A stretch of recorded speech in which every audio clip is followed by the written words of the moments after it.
नमस्कार, आप देख रहे हैं द न्यूज़ सालोन में हूँ आपका अपना देवेश।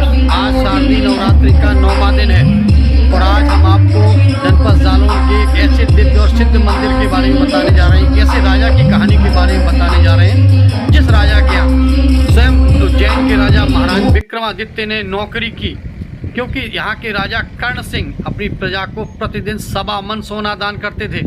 और इसी राज को जानने के लिए स्वयं महाराज विक्रमादित्य ने राजा कर्ण सिंह के यहाँ नौकर बनकर उस सेवा की और उस राज को जाना। एक ऐसे मंदिर की कहानी, एक ऐसे राजा की कहानी जो अपने आप में दिव्य और अलौकिक है। जालौन के उत्तरी छोर में बसे इस करणी देवी माता मंदिर की कहानी एक ऐसी अविस्मरणीय कहानी, इतिहास के पन्नों में, पौराणिक कथाओं में दर्ज, पौराणिक मान्यताओं में दर्ज माँ करणी देवी की कहानी। क्योंकि यहाँ के राजा कर्ण सिंह प्रतिदिन अपनी प्रजा को 1.25 मन सोना दान करते थे।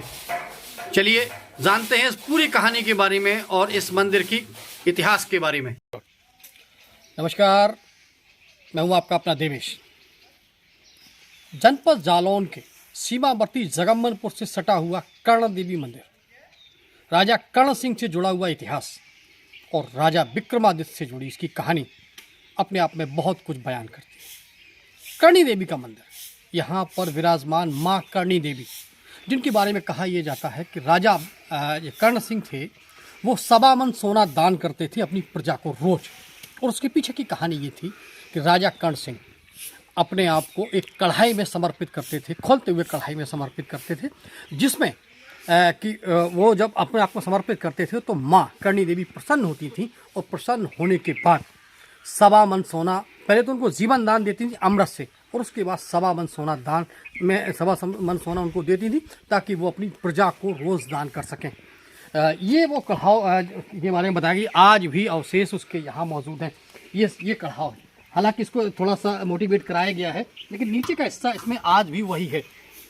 यही वो कढ़ाव है जिसमें कूदकर राजा कर्ण सिंह माँ को अपने आप को समर्पित करते थे। और उसके बाद माँ पहले तो उनको अमृतमयी जीवन दान देती थी, उसके बाद माँ 1.25 मन सोना देती थी, जिसको वो प्रतिदिन अपने प्रजा को दान करते थे।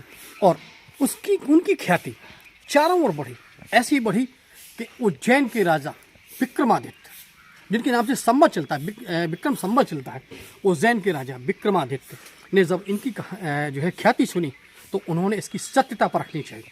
सत्यता परखने को विक्रमादित्य ने अपना एक दूत राजा कर्ण सिंह के यहाँ नौकरी के लिए भेजा। कर्ण सिंह के यहाँ जब वो राजा का दूत नौकरी करने के लिए आया तो कुछ समय बीतने के बाद जब कर्ण सिंह के यहाँ विक्रमादित्य खुद पहुँचे बेश बदल कर, और उन्होंने कर्ण सिंह से कहा कि वो मेरा भाई है, आप इसको छुट्टी दे दीजिए, ये घर जाना चाहता है, माँ बीमार है। तो कर्ण सिंह बोले, भाई इसके एवज में आप किसी को लगा दीजिए तो हम दे देंगे छुट्टी।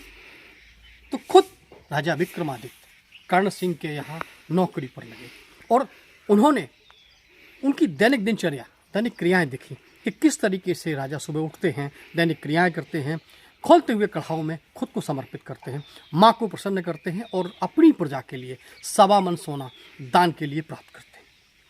कई दिनों तक ये सतत प्रक्रिया वो देखते रहे। उसके बाद एक दिन उन्होंने विक्रमादित्य ने जो है राजा कर्ण सिंह से पहले जगह और विक्रमादित्य को कुछ देर के लिए सुला दिया गया। कैसे सुलाया, ये गुण विषय कहते तो ये है कि जोगनी सिद्ध थी उनको, और उस जोगनियों के माध्यम से उन्होंने एक वरदान था कि जिसके ऊपर वो हाथ रख देंगे वो कुछ देर के लिए अपनी चुत बुद्ध खो देता है। ऐसा सुनने में आया था, लेकिन इस बारे में हमारे पास अभी कोई प्रमाण नहीं है। लेकिन जो कहानी है वो यही है कि विक्रमादित्य ने अपने पूरे शरीर में काजू, किशमिश, मेवा, बादाम, मिष्ठान सब कुछ भरने के बाद और कर्ण सिंह की जगह वो स्वयं जाकर उस कढ़ाई में कूदे। माँ प्रकट हुई, उन्होंने जब उनका भक्षण किया तो बड़ा स्वादिष्ट लगा, लेकिन जब उन्होंने अमृतमयी बूंदें जब छीने की तो कर्ण सिंह की जगह कोई और था। माँ चौंकी। माँ ने कहा, भाई आप कौन? बोले, माँ मैं उज्जैन का राजा विक्रमादित्य। बोले, बात हम प्रसन्न हैं आपसे, मांगिए क्या चाहते। तो विक्रमादित्य ने कहा, माँ मेरी 4 शर्तें, 4 मांगे। बोले, बताओ। 4 वर चाहिए, मांगिए। बोले, पहला वर तो ये कि रोज़ रोज़ राजा कर्ण सिंह जो अपने आप को समर्पित करते हैं, अपनी प्राणों को दांव पर लगाते हैं, उनसे उन्हें मुक्ति मिले, उनके सिरहाने रोज सवा मन सोना वैसे ही रखा हुआ मिले ताकि वो अपनी प्रजा को दान कर सके। माँ बोली एवं अस्तु। उसके बाद फिर बोले दूसरा वरदान, बोले दूसरा वरदान ये है कि माँ आपको मेरे साथ चलना पड़ेगा। माँ बोली ऐसा कैसे हो सकता है, क्योंकि मैं कर्ण सिंह के यहाँ, मेरा नाम भी कर्णी देवी इसीलिए रखा गया, मैं कैसे जा सकती हूँ। बोले माँ आपको चलना पड़ेगा। दूसरी शर्त पूरी हुई। तीसरी शर्त, बोले तीसरी शर्त में आपको 4 चीज़ें यहाँ से लेके चलना पड़ेगा, हरसिद्धि, अमृत, आप और अमृतमयी कलश, ये 4 चीज़ें वहाँ लेके चलना। मानो उसके बाद फिर तब कुछ देर बाद जब कर्ण सिंह को होश आया तो कर्ण सिंह जब वहाँ देखा तो कुछ नहीं था। कर्ण सिंह एकदम व्यथित हुए, बोले आप कौन। तो कर्ण सिंह के पास जब राजा विक्रमादित्य पहुँचे तो राजा विक्रमादित्य को उन्होंने कहा कि आप, मैं उज्जैन का राजा विक्रमादित्य, यानी कि राजा विक्रमादित्य ने जब सारा वृत्तांत बताया तो कर्ण सिंह रोने लगे। अब कैसे होगा। कर्ण सिंह ने माँ कर्णी देवी के पैर पकड़ लिए कि माँ मैं आपको जाने नहीं। अब चूंकि माँ वचनबद्ध थी, लिहाजा माँ की मूर्ति के 2 हिस्से हुए।